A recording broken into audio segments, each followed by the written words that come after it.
नमस्कार दोस्तों, gardening care channel में आप सभी का स्वागत है।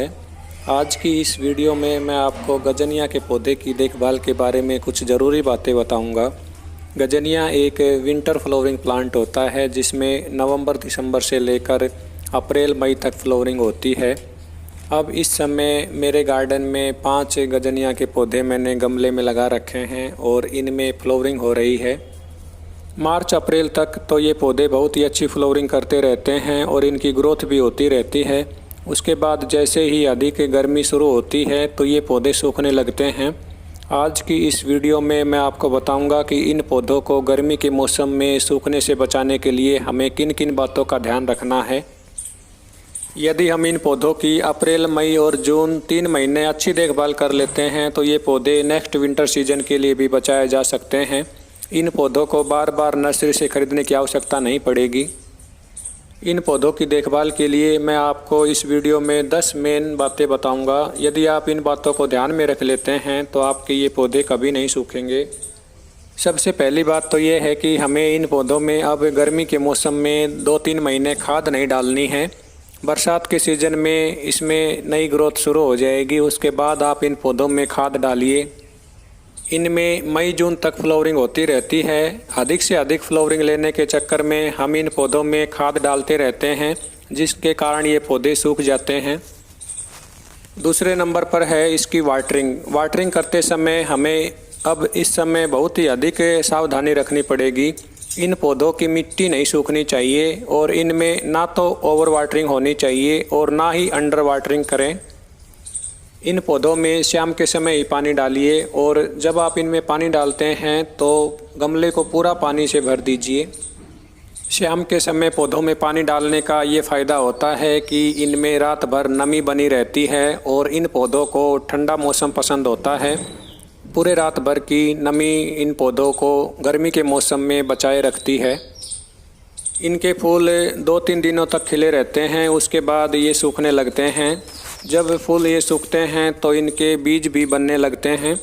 इनके बीजों को बनने से पहले ही आप इनकी फ्लावरिंग स्टेम को काट दीजिए।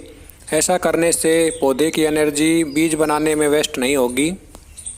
पुरानी फ्लावरिंग स्टेम के काटने के कई फ़ायदे होंगे। जब हम इनकी पुरानी फ्लावरिंग स्टेम को हटा देंगे तो इनके पौधों में नई नई फ्लावरिंग स्टेम निकल कर आएंगी और इसकी नई नई ब्रांचेज भी निकलेंगी जिससे ये पौधा और भी घना बन जाएगा। फरवरी मार्च तक ये पौधे डायरेक्ट सनलाइट वाली लोकेशन में रहते हैं। जितनी अधिक सनलाइट में इन पौधों को रखा जाता है उतनी ही अधिक फ्लावरिंग स्टेम निकल कर आती हैं और इनके फ्लावर से धूप होती है तो ही खिलते हैं। अब गर्मी अधिक होने लगी है। इस समय यदि हम इन पौधों को फ्लावरिंग के लिए डायरेक्ट सनलाइट में रख देंगे तो ये पौधे कुछ ही दिनों में सूख जाएंगे। इसलिए सबसे ज़रूरी काम ये है कि आप इन पौधों की लोकेशन को चेंज कर दें। आप इनको ब्राइट लोकेशन में छायादार जगह पे रखिए। हम अपने पौधों की बार बार लोकेशन चेंज करते रहते हैं जिनके कारण ये पौधे सूख जाते हैं। अब अप्रैल मई और जून की 3 महीने की गर्मी से इन पौधों को बचाने के लिए छायादार लोकेशन में रख दें और बार बार इनकी लोकेशन को चेंज ना करें। यदि आप एक जगह इन पौधों को रख दोगे और इनकी वाटरिंग का ध्यान रखोगे तो ये पौधे बच जाएंगे। गर्मी से इन पौधों को बचाने के लिए इनके सभी गमलों को एक साथ रखिए ताकि आसपास इनके नमी बनी रहे। इस बात का भी ध्यान रखना है कि इनको 1-8 घंटे की इनडायरेक्ट ब्राइट सनलाइट भी चाहिए। यदि ये हमेशा के लिए छायादार लोकेशन में रहेंगे तो भी ये पौधे सूखने लगते हैं। अब इस समय यदि इन पौधों को अधिक धूप और गर्मी में रखा जाता है तो इनके पत्ते मुरझाने लगते हैं। इनको आप ऐसी लोकेशन में रखें जहां इनके पत्ते ना मुरझाएं। आप दोपहर में इनके पत्तों पर पानी का छिड़काव कर सकते हैं। पानी का छिड़काव करने से इन पौधों में नमी बनी रहेगी और ये पौधे गर्मी से बचेंगे।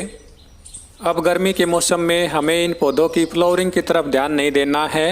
हमें इन पौधों को केवल गर्मी से बचा कर रखना है। गर्मी के मौसम में अक्सर इनके पत्तों पर इंसेक्ट और फंगस का अटैक शुरू हो जाता है। इन पौधों को इंसेक्ट और फंगस से बचाने के लिए हमें इनके पत्तों पर किसी भी प्रकार के इंसेक्टिसाइड या फंजीसाइड का स्प्रे नहीं करना है। इनके ऊपर इंसेक्टिसाइड और फंजीसाइड का अधिक स्प्रे होने से ये पौधे सूखने लगते हैं। इसलिए आप अब इस समय इनमें किसी भी प्रकार की इंसेक्टिसाइड या फंजीसाइड का स्प्रे ना करें और ना ही इन पौधों में कोई खाद डालिए। अब इस समय इन पौधों की रिपोर्टिंग भी नहीं करनी है। कई बार इन पौधों को बचाने के लिए हम इनके गमले की मिट्टी को चेंज कर देते हैं और छायादार जगह में रख देते हैं। ऐसा हमें बिल्कुल भी नहीं करना है, नहीं तो ये पौधे जल्दी ही सूख जाएंगे। इनके पौधों की संख्या बढ़ाने के लिए इनको ब्रांच से डिवाइड करके अलग अलग गमलों में लगा लेते हैं। अब इस समय गर्मी के मौसम में हमें इनकी ब्रांच को डिवाइड नहीं करना है, नहीं तो ये पौधे स्ट्रेस में चले जाते हैं और सूखने लगते हैं। बरसात के सीज़न में आप इनकी ब्रांचेज को डिवाइड करके अलग अलग गमलों में लगा सकते हैं। यदि आप मेरी बताई गई इन सब बातों को ध्यान में रख लोगे तो आप अपने गजनिया के पौधों को गर्मी के सीज़न में बचा सकते हैं। आई होप आपको ये वीडियो अच्छी लगी होगी। यदि आपको ये वीडियो अच्छी लगी हो तो वीडियो को लाइक ज़रूर करें। वीडियो में लास्ट तक बने रहने के लिए आप सभी दोस्तों का बहुत बहुत धन्यवाद। Thank you.